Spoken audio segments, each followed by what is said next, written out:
the next set of questions, please. Yes, please. My friend, Mr. Pinto. My name is Lee Wei-Fen. I'm from the National...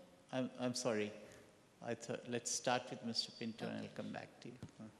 There.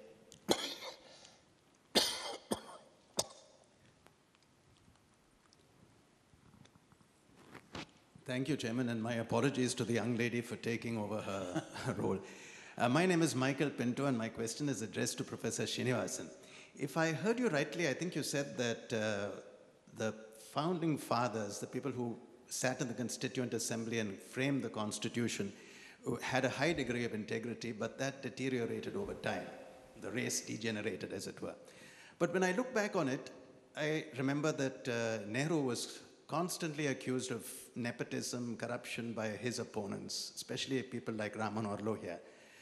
Indira Gandhi was the same, Rajiv Gandhi was the same, Narasimha Rao was the same. There were regular and consistent accusations against them right through their tenure.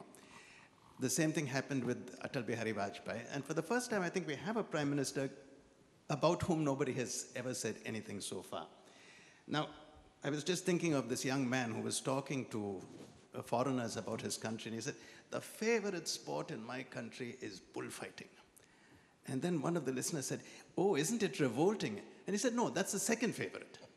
Now, the point I'm trying to make is that we have a plethora of newspapers and TV news channels, all of whom are so busy trying to make talking about corruption our second favorite and sometimes even our favorite sport.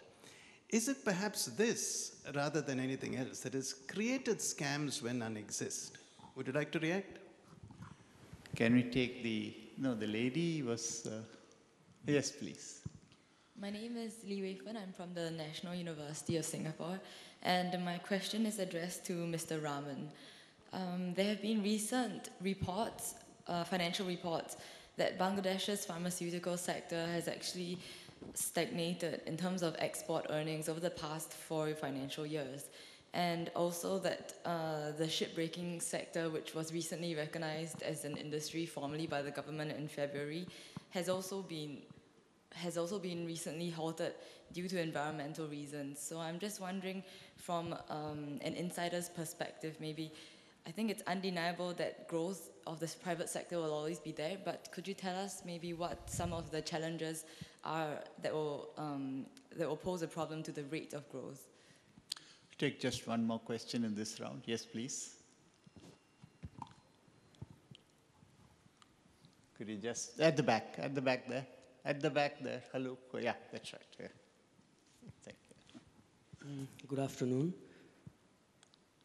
I'm Raju Sharma, diaspora from Nepal, living and working in Singapore from past 7 years, having immediate family in Singapore as an spouse and dependent baby. I have a very simple question as per my understanding to Srinivasan, Professor T.N. Srinivasan and Shahid Javed regarding a healthy proportion of diaspora income coming into the national economy. Nepal seems to be having 24% in GDP as in diaspora inflow. So is this healthy for a nation to depend heavily on higher percentage of diasporic income? And does it have a long-term or short-term impact or implications, and how it decides the economy in future or immediate term, or how government should strategically use this earning from diaspora to streamline their national economic development or investment with having regional cooperation from South Asian diasporic strategy, which India is representing at large percentage, 94, almost 95% of inflow into the South Asian economy represented by India? Thank you for your suggestion. I think we'll take these 3 questions. The last question from our Nepalese friend is an interesting question. Now, you have to ask yourself what you mean by dependence. Now, if the remittances are from a worker to his family and it reaches his or her family, then the recipient of the remittance decides how those resources are going to be used and whether they would like to depend on the relative abroad forever on the remittances. That's an individual question, individual family's question, whether if I'm going to be living in Nepal, whether I want to depend perpetually on somebody else supporting my livelihood. That's a separate issue from what the governments do. If the government, this is basically remittances come in the form of foreign exchange resources. And if the government, this is another additional source of foreign exchange for the government. And that's one point. The other is from the perspective of national savings, and if the remittances add to national savings to finance investment, that's the other part of the remittances.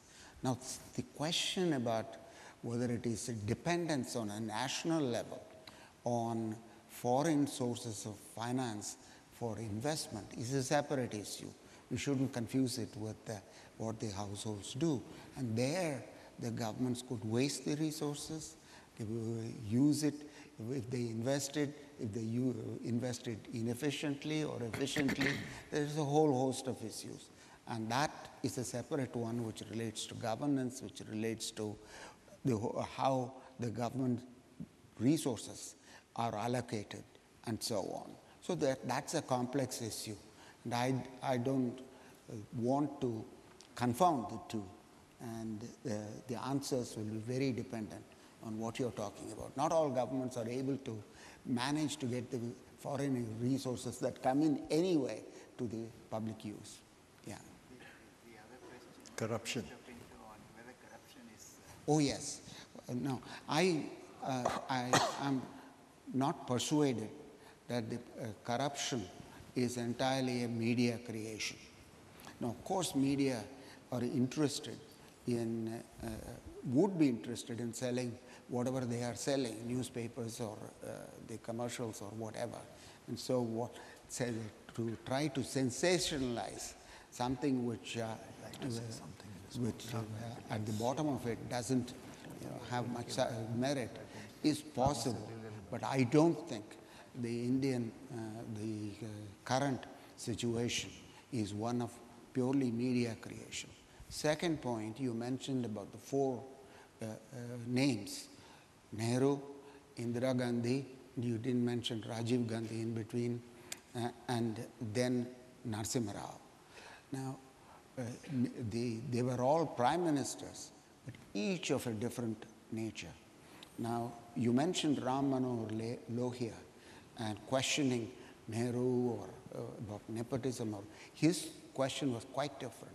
The first 2 5-year plans, Nehru, when he was introducing the third 5-year plan to Parliament, Nehru said the income had grown, per capita income has grown by so much in the first 2 5-year plans. Where is it gone? Who has benefited from this growth? This was the question of Mr. Lohia. This is inclusive growth is not today's mantra. It goes way back. Now, so he asked, who got this income? So Nehru, as a Democrat that he was, he responded that I go to villages, I give speeches in villages, I see people are better fed, people live in better housing, etc. But he agreed, not all the growth might have gone to the poorer sections of the population. He appointed a committee to look at the income distribution within India. That's the response of Nehru. Now, I wouldn't put his daughter in the same category as Nehru by any means, in any dimension. And so, simply saying that allegations were made is not enough. You have to be more substantive about what it is that differed in the different issues. She is the one who intensified all the controls in the dysfunctional controls in the economy during her regime. The controls came in at the latter half of Nehru's the prime ministership. Narasimha Rao, the last one. Rajiv Gandhi, you remember, came down primarily because of the corruption allegation relating to Bofors. That's another story altogether. Narasimha Rao was an imaginative, most imaginative man in trying to introduce the reforms in a minority government. It was not even a Congress majority government who managed to introduce reforms that eventually accelerated growth. So you have to understand the institutional, what they interfered with, what they used to do things, going from a Prime Minister Nehru, for whom personal loyalty was not confused with loyalty to the nation, and to his daughter, for whom only loyalty to her as a person mattered, rather than loyalty to the nation. This is, in my view, not an appropriate way of looking at things. He has written on it. Yes. He's written on it. These comments are, available. He has written on it. I don't know opinion. So thank you very much, sir.